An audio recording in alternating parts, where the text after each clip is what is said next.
পুনরুত্থান, পুনরুজ্জীবন, the concept of resurrection, life after death, মৃত্যুর পরে যে আবার আমরা জাগবো ঘুম থেকে, আবার জীবন হবে, আবার বিচার হবে, এটা বিশ্বাস হয় আপনাদের?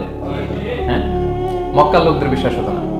তারা অবাক হয়ে শুনতো রাসূল সাল্লাল্লাহু আলাইহি ওয়াসাল্লামের কাছ থেকে যে বলে কি, আমরা মরে যাব, পচে যাব, গলে যাব, জীর্ণ শীর্ণ হয়ে যাব, আমাদের হাড্ডি খুঁজে পাওয়া যাবে না, অস্তিত্ব পাওয়া যাবে না, আবার আমরা নাকি জীবিত হব, আবার নাকি উঠবো, আবার বিচার, আবার কি কি বলে মুহাম্মদ।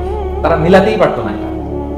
এজন্য তাদের কাছে দ্য কনসেপ্ট অফ আখিরা, life after death, specially the concept of রেসারেকশনটাকে ক্লিয়ার করার জন্য আল্লাহ তাআলা এই সূরা নাযিল করেছেন। তাহলে এই সূরার সেন্ট্রাল থিম, মূল প্রতিপাদ্য বিষয় হচ্ছে পুনরুজ্জীবন বা পুনরুত্থান, মানে আবার যে আমরা পুনরায় উঠবো। বিশ্বাস হয় আপনাদের? হ্যাঁ, এটা কিন্তু মহাসত্য, বিশ্বাস রাখতে হবে আমাদের যে না, মরে গেলে সাময়িক দেখা যায়, পচে যায়, কিন্তু আবার আমরা উঠবো। এবং এজন্যই মুমূর্ষু ব্যক্তির সামনে সূরা ইয়াসিন পড়তে বলা হয়েছে। আপনি যখন সূরা ইয়াসিন পড়বেন, তার সামনে কাইন্ড অফ আপনি তাকে বোঝাতে যাচ্ছেন যে আপনি প্রকৃতপক্ষে মারা যাচ্ছেন না, এটা আপনার জীবনের পূর্ণ সমাপ্তি নয়, বরং এটা এই নশ্বর দুনিয়া থেকে আপনার অস্তিত্বের সাময়িক একটা বিদায়। কেউ যে মারা যাচ্ছে, আমার দাদা, আমার বাবা মারা যাচ্ছে, আমরা বিদায় দিচ্ছি, আজীবন হারাই ফেললাম নাকি তারা? আমরা কি সে কি আজীবনের জন্য মিসিং? সাময়িক একটা বিদায়, একটা শর্ট ব্রেক, ওনার অস্তিত্বের এই নশ্বর দুনিয়া থেকে ওনার অস্তিত্বের সাময়িক একটা বিদায়। কিন্তু পরবর্তী দুনিয়ায় তিনি কিন্তু আবার অনন্ত জীবন লাভ করবেন। তার মানে শারীরিক একটা মৃত্যু হচ্ছে, তার রুহের কোনো মৃত্যু নেই, হয় আইলিনে নয় সিজিনে। ঠিক কিনা বলেন? আমাদের রুহগুলো কিন্তু মরে না, এটা আল্লাহর অর্ডারে ঢুকেছে, আল্লাহর অর্ডারে বের হয়, হয় আইলিনে নয় সিজিনে। বিশ্বাসীদের রুহগুলো আইলিনে থাকে, আমাদের রুহগুলো যেন সেখানে থাকে, আমরা আল্লাহর কাছে কামনা করে বাপরে আমিন। এজন্যই মৃত ব্যক্তিদেরকে আশাব্যঞ্জক করার জন্য এই সূরার মধ্যে যে কথাগুলো বোঝানো হচ্ছে যে আবার আপনি উঠবেন, আবার জীবিত হবেন, আবার আমরা মিলিত হব, বিচারের মুখোমুখি হব, আবার আমরা জান্নাতে একত্রিত হব, আমাদের গেট টুগেদার হবে, আমাদের রিট্রিট হবে। মানে মৃত্যুর মধ্যে আমরা আনন্দ খুঁজে বেড়াই নাকি? হ্যাঁ, মৃত্যু নিয়ে অনেকের কথা ভয়, কিন্তু আমরা তো মৃত্যুই একমাত্র ওয়ে যার মধ্য দিয়ে আমরা আমাদের রবের সাথে সাক্ষাতের গেট ওয়ে। এটা আল্লাহর সাথে সাক্ষাতের প্রথম ধাপ হচ্ছে আপনাকে দুনিয়া ছাড়তে হবে, এছাড়া কি আল্লাহর সাক্ষাৎ পাওয়া যাবে? যাবে না। এজন্য মৃত ব্যক্তির সামনে আল্লাহর হাবিব সাল্লাল্লাহু আলাইহি ওয়াসাল্লাম রাহমাতুল লিল আলামিন মুহাম্মদ রাসূলুল্লাহ সাল্লাল্লাহু আলাইহি ওয়াসাল্লাম তিনি সূরা ইয়াসিন তেলাওয়াত করতে বলেছেন। তাহলে সেন্ট্রাল থিম ক্লিয়ার সবার কাছে না? এবার আসেন কিছু প্রাইম লেসন, কোর লেসন সূরা ইয়াসিন থেকে। আমি সম্ভবত গত বছর আমার ভেরিফাইড ফেসবুক পেজ থেকে আমি 4টা লাইভ সিরিজ করেছি 4 ঘন্টার সূরা ইয়াসিনের উপর। আপনারা শুনবেন এগুলো, খুবই ওয়েল ডকুমেন্টেড ম্যানারে, একাডেমিক ওয়েতে আলোচনা করেছি। যাদের সময় আছে শুনবেন এই লাইভগুলো। তো আমি এখন শুধু সার নির্দেশটা প্রাইম লেসন বা কোর লেসনগুলো নিয়ে আসি। 1 নম্বর লেসন হচ্ছে আল্লাহ তাআলা বলেছেন যে কোরআনের আয়াতগুলো একটার সাথে আরেকটা well connected, completely well knit, এটা well protected. One doesn't differ the other or contradict the other. কোনো আয়াত আরেক আয়াতের বিপরীতে যায় না, একটা আরেকটা সম্পূরক, পরিপূরক, ওয়েল নেড, ওয়েল কানেক্টেড। এটাই প্রমাণ করে যে এটা কার কাছ থেকে নাজিল হয়েছে? আল্লাহ সুবহানাহু ওয়া তাআলার কাছ থেকে নাজিল হয়েছে। আল্লাহ তাআলা এটাই বলেছেন ইয়াসিন, তারপরে ওয়াল কুরআনিল হাকিম। হাকিম বিমানা মুহকাম, মানে কোরআনের আয়াতগুলো পোক্ত। এটা হচ্ছে completely well net, perfectly connected, একটা আরেকটার সাথে কানেক্টেড। এক আয়াত ইফাসসিরু বা'দুহু বা'দা, এক আয়াত আরেক আয়াতকে ব্যাখ্যা করে।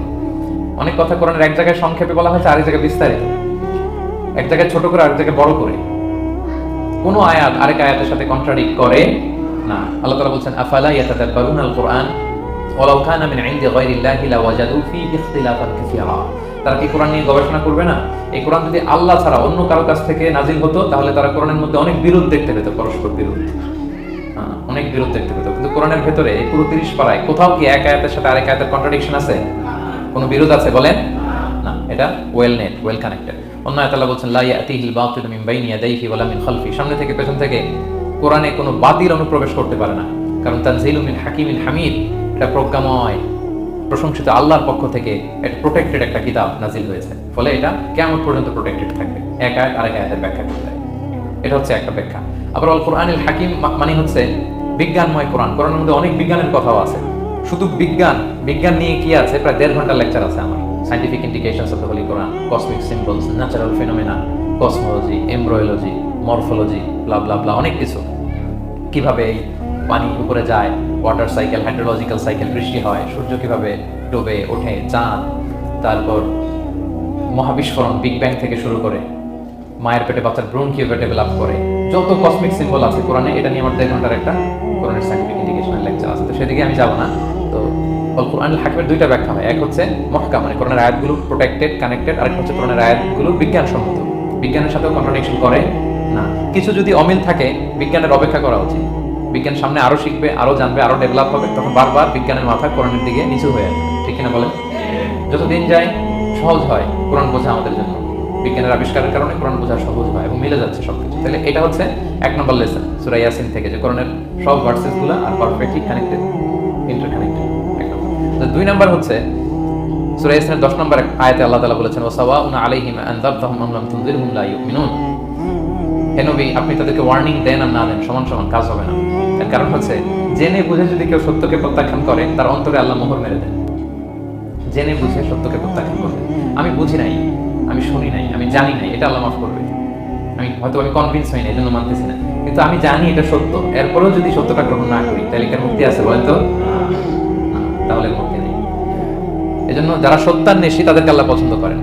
ভুল করে না এরকম কোনো মানুষ নাই পৃথিবীতে, সবাই আমরা ভুল করি, সবার ভুল হয়, এটাতে কোনো অসুবিধা নেই। কিন্তু জেনে আমি সত্যকে মানবো না, এটা আল্লাহ কখনো মেনে নেয় না। অন্য আয়াতে সূরা বাকারা আল্লাহ বলেন খতামাল্লাহু আলা কুলুবিহিম ওয়া আলা সামঈহিম ওয়া আলা আবসারিহিম গিশাওয়া ওয়া লাহুম আযাবুন আযীম। যারা জেনে বুঝে সত্যকে মানে না, নেগলেক্ট করে, তাদের অন্তরে আল্লাহ সিল গালা মেরে দিয়েছেন, কর্ণকুহরে ছিপি ঢুকিয়ে দিয়েছেন, চোখের সামনে পর্দা, কিছু দেখে না, কারণ ওরা সত্যটা মানতে চায়, নিয়তি করে ফেলছে যে আমি মানবো না। কেউ যদি নিয়ত করে ফেলে আমি বুঝবো না, যত বুঝাক তারা বোঝানো যাবে। আমরা বাংলা একটা কথা বলি না যে ঘুমিয়ে থাকতে তাকে জাগানো সহজ, কিন্তু ঘুমের ভান ধরলে, ভান ধরে আছে ওরা তো ধাক্কা মারতেছি টানতেছি, কে উঠবে ঘুম থেকে? না। এটার উদাহরণ দেখেন আবু জাহেল আর ওমর ফারুক রাদিয়াল্লাহু তাআলা, দুইজনই ইসলামের শত্রু ছিল, ইসলাম বিরোধী ছিল, কিন্তু ওমর ফারুক রাদিয়াল্লাহু তাআলা ছিলেন সত্যান্বেষী, সত্য শুনলেই মানতেন। কিন্তু আবু জাহেল ছিল তার বিপরীত, সে ছিল গোড়া, অহংকারী, ইগোইস্টিক সমস্যা ছিল তার। সে জানতো যে আল্লাহর হাবিব সাল্লাল্লাহু আলাইহি ওয়াসাল্লাম আল্লাহর পক্ষ থেকে নাজিল হওয়া আসা একজন রাসূল, কোরআন আল্লাহর পক্ষ থেকে নাজিল হওয়া একটা কিতাব, জানার পরেও সে মানে নাই, ফলে তার নসিবে হেদায়েত জোটে নাই। কিন্তু ওমর ফারুক রাদিয়াল্লাহু তাআলা কিছুদিন পরেই উনি শাহাদা পড়ে ফেলেছেন এবং রাসূল সাল্লাল্লাহু আলাইহি ওয়াসাল্লাম দোয়া করেছিলেন যে আল্লাহুম্মা আইজ্জাল ইসলাম বিআহাব্বি হাদাইনি রাজুলাইনি ইনদাক। আল্লাহ, দুজন লোকের যাকে তোমার ভালো লাগে তাদের একজনকে ইসলামের ছায়াতলে এনে তুমি ইসলামটাকে শক্তিশালী করো। একজন হচ্ছে আবু জাহেল আর একজন হচ্ছে ওমর। আল্লাহ তাআলা কার জন্য দোয়াটা কবুল করেছেন বলেন তো? ওমর ফারুকের জন্য, কারণ ওনার হৃদয়টা সাদা ছিল, সাদা মনের মানুষ, কলবে সালিম, সত্য যেখানে ওইটাই উনি গ্রহণ করতেন, সত্যের সামনে দুর্বল ছিলেন। আর আবু জাহেল জেনে বুঝে সত্যকে প্রত্যাখ্যান করেছেন।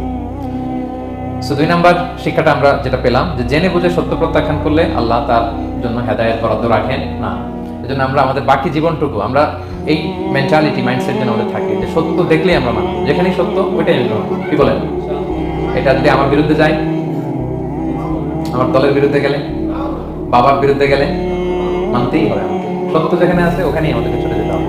দুটো চলে গেল। 3 নাম্বার হচ্ছে আমরা পৃথিবীতে যা করি, আমরা অনেক সময় মনে করি যে দরজা বন্ধ করে দিলে, সুইচটা অফ করে দিলে আর বুঝি কেউ দেখে না। তা আসলে আমরা আসমানি বিশেষ নজরদারির ভিতরে আছি, এটা আমরা ভুলে যাই যে সবার চোখ ফাঁকি দেওয়া গেল, একজনের চোখ ফাঁকি দেওয়া যায় না। তিনি কে বলেন তো? লা তুদরিকুল আবসার ওয়া হুয়া ইউদরিকুল আবসার ওয়া হুয়াল লাতীফুল খাবীর। কেউ তারে দেখে না, কিন্তু তিনি সবাইকে দেখেন। কোন চোখ তাকে দেখে না, কিন্তু তিনি সব চোখগুলোকে দেখে। তাহলে 3 নম্বর লেসন হচ্ছে everything is recorded in well documented man. আমরা যা বলি, যা করি, যা লিখি, সবকিছু রেকর্ডেড, রেকর্ড করা হচ্ছে। কিন্তু সেদিন আপনি দেখবেন, ভালো করলেও দেখবেন, খারাপ করলেও আপনি দেখবেন, কারণ সবকিছু লিপিবদ্ধ হচ্ছে, সংরক্ষিত হচ্ছে। এটা আল্লাহ কোথায় বলেছেন? সূরা ইয়াসিনের 12 নম্বর আয়াত। আল্লাহ বলেন নাকতুবু মা কদ্দামু ওয়া আসারুহুম। তারা যা আমল করেছে আমি লিখে রাখি, ওয়া আসারুহুম, এবং যা তারা দুনিয়ার জন্য রেখে গিয়েছে তাও লিখে রাখি। মানে এনি অ্যাকশন দে লেফট বিহাইন্ড, এনি ইফেক্ট দে লেফট বিহাইন্ড। এটা সাদাকায়ে জারিয়া বা গুনাহে জারিয়া। সাদাকায়ে জারিয়া হচ্ছে আপনারা ভালো কাজ করছেন, ধরেন যে দ্বীনি জ্ঞান শিক্ষা দিয়েছেন, আমি সূরা ফাতিহা শিক্ষা দিলাম আপনাদেরকে, তো আপনারা এটা দিয়ে আজীবন নামাজ পড়তেছেন, আপনার সওয়াব তো আপনি পাবেনই, কিন্তু ওই যে আমি শিক্ষা দিলাম একটা পার্সেন্টেজ সওয়াব আজীবন আমার আমল নামে আসবে। শুধু তাই না, আপনি যে আবার আরেকজনকে সূরা ফাতিহা শিক্ষা দিবেন, সে তার পরবর্তী নেক্সট জেনারেশনকে সূরা ফাতিহা, এইভাবে কিয়ামত পর্যন্ত এই চেইন ধরে সূরা ফাতিহা যত লোক শিখবে তারা তাদের সওয়াব ঠিকই পাবে, কিন্তু তার একটা পার্সেন্টেজ সওয়াব আল্লাহ তাআলা আমার আমল নামে দিয়ে দিবে। এটাকে বলে আসার।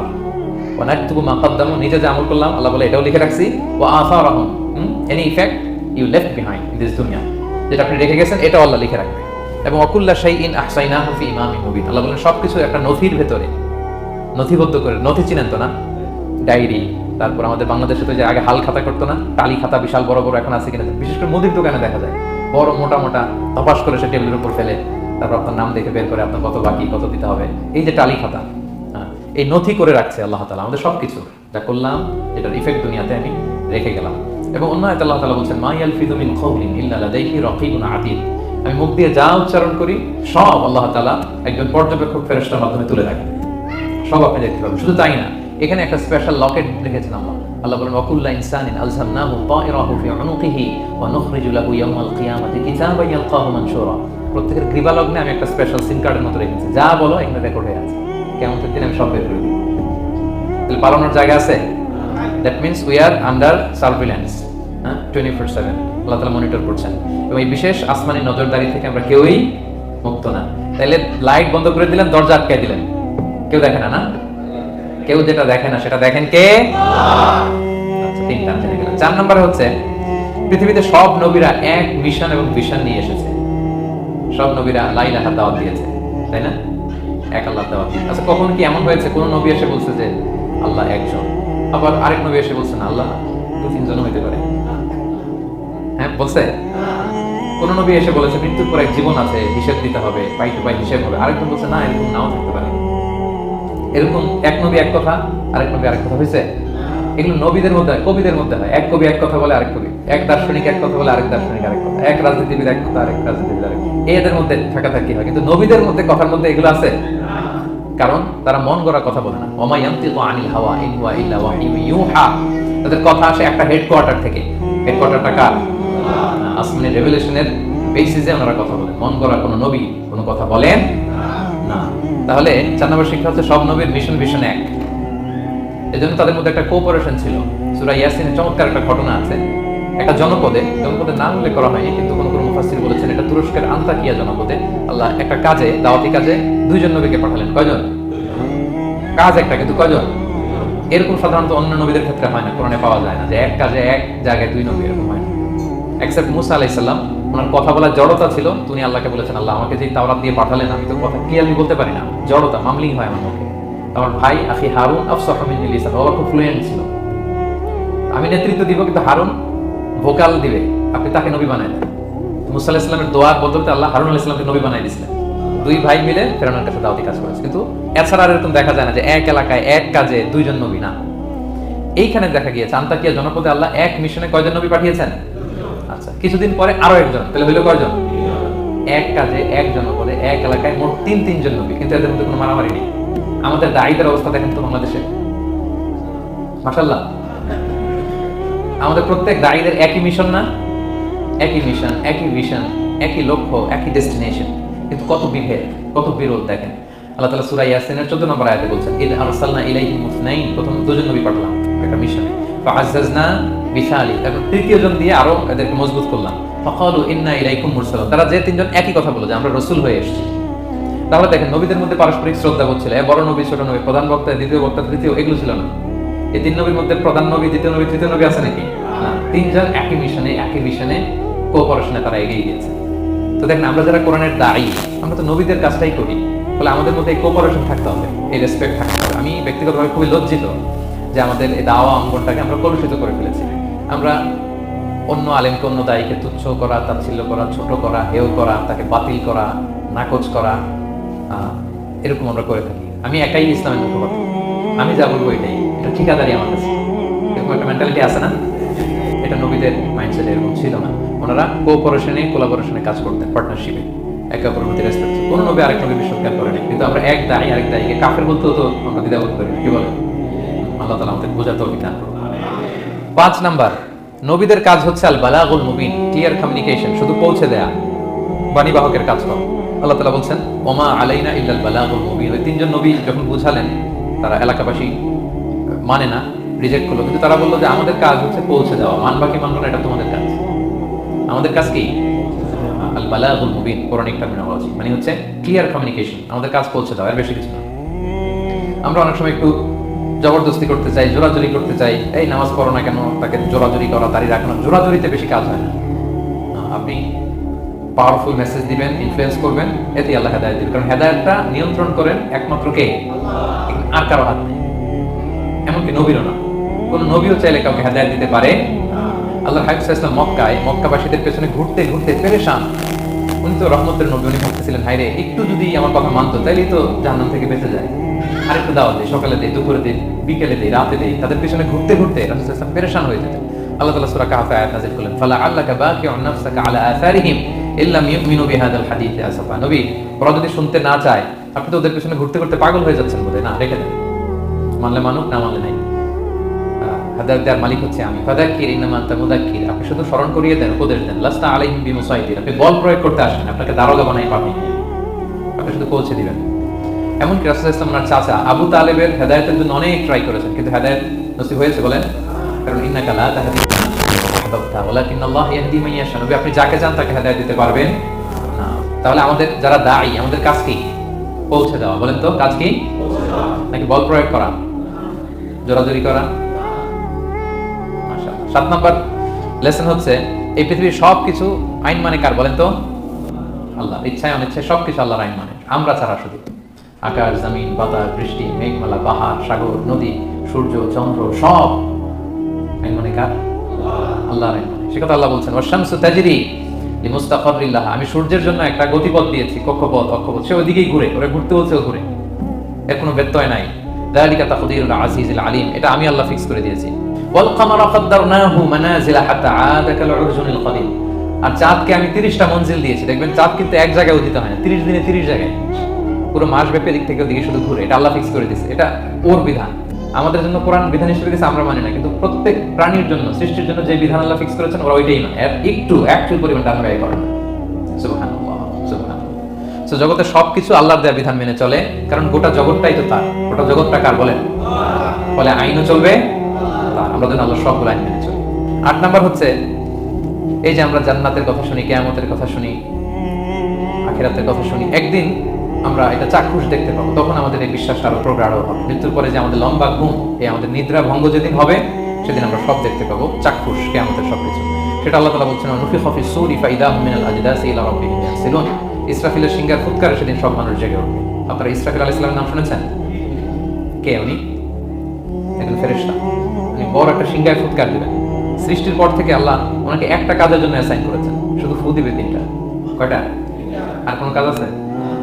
দ্যাটস ইট, দ্যাটস ইট, শুধু 3টা ফু দিবে 3 বারে। ঠিক যে মুহূর্তে আপনারা এখন কথা শুনছেন, এই মুহূর্তে উনি ওই ট্রাম্পিক সিংহা নিয়ে আরশের দিকে তাকায় আছে, কখন আল্লাহর আদেশ আসে, 1 সেকেন্ডও যেন দেরি না, চোখের পলক যাতে দেরি না হয়, তাকিয়ে আছে। ফুৎকার দিবে তো কবর থেকে মানুষগুলো উঠবে, মিনহা খালাকনাকুম ওয়া ফিহা নুঈদুকুম ওয়া মিনহা নুখরিজুকুম তারাতান উখরা, এই কথাই আল্লাহ এই সূরাতে বলেছেন। তো মানুষ যখন উঠবে, কারো ঘুম হবে 50 বছর, কারো 500 বছর, কারো 5000 বছর, কারো 5 লক্ষ বছর। পৃথিবীতে প্রথম নিহত হয়েছে কে জানেন? হাবিল, আদম আলাইহিস সালামের ছেলে হাবিল পৃথিবীর প্রথম মারা গেছে। সে, তার ঘুমটা কত লম্বা বলেন তো? সে কত হাজার বছর, লক্ষ বছর বেচারা ঘুমাচ্ছে, হ্যাঁ, তার কবরে। এই সব সিংহার ফুৎকারে সব কবর থেকে উঠবে। ক্বালু ইয়া ওয়াইলানা মান বাআসানা মিন মারকাদিনা হাযা, কিরে কে ভাঙালো এই লম্বা ঘুমটা? সবাই তো ঘুমাচ্ছিলাম। হাযা মা ওয়া'আদার রহমান, ফেরেশতারা বলবে এইটাই সেই দিন যেটা বিশ্বাস করো না এই দুনিয়াতে। ওয়াজ নসিহত হইলে তো তোমরা মানতা না, বলতা এগুলো কিছু নাই। আজকে সেই দিন, সাদাকাল মুরসালুন, রাসূলরা সত্যই বলেছেন, ওই দিন মানুষ চাক্ষুষ কিয়ামতকে অবলোকন করবে। 9 নম্বর শিক্ষা হচ্ছে তখন আল্লাহ তাআলা বিচার প্রতিষ্ঠিত করবেন, ওই বিচার আল্লাহ কাউকে ঠকাবেন না। বলেন তো আল্লাহর বিচারে কোনো পার্সিয়ালিটি আছে? কোন ঘুষ দেওয়ার সিস্টেম, স্বজনপ্রীতি আছে না? এই কথা আল্লাহ বলেছেন সূরা ইয়াসিনের 54 নম্বর আয়াতে, ফাল ইয়াউমা লা তুযলামু নাফসুন শাই, কোনো জুলুম হবে না। ওয়া তুজজাউনা ইল্লা মা কুনতুম তা'মালুন, যে যা করেছে ওইটারই প্রতিদান পাবে। এমন না যে আপনি করছিলেন খুব ভালো কিন্তু আপনি পান নাই, এটা হবে না। যার যে রিওয়ার্ড পাওয়ার কথা ওইটাই পাবে, কারণ আল্লাহ জুলুম করেন না। ওয়া মা আনা বিযাল্লামিল লিল আবিদ, আল্লাহ বলেন আমি আমার বান্দার প্রতি বিন্দু পরিমাণ জুলুম করি না। ওয়া নাদউল মাওয়াজিনাল কিসতা লিয়াউমিল কিয়ামা ফালা তুযলামু নাফসুন শাইআ, সেদিন আমি ন্যায় বিচারের মানদণ্ড স্থাপন করব, ওখানে একটা চুল ফেললেও এটা ওজন না।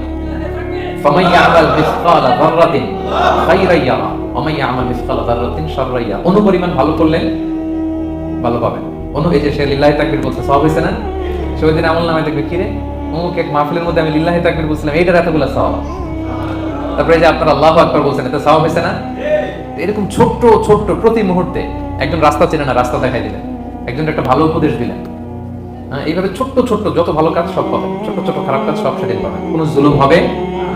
আচ্ছা, 10 নম্বর শিক্ষা হচ্ছে যারা জান্নাতে যাবে, জান্নাতের একটা ফিচার হচ্ছে, মেজর ফিচার, জান্নাতে যে জান্নাতীরা যা চাবে তাই পাবে, কোনো না নাই, সে যার যেটা মনে চায়। এটা সূরা ইয়াসিনের 57 নম্বর আয়াতে আল্লাহ বলেছেন, লাহুম ফিহা ফাকিহা ওয়া লাহুম মা ইয়াদাউন, সেখানে অজস্র অঢেল সুস্বাদু মুখরোচক ফলমূল থাকবে।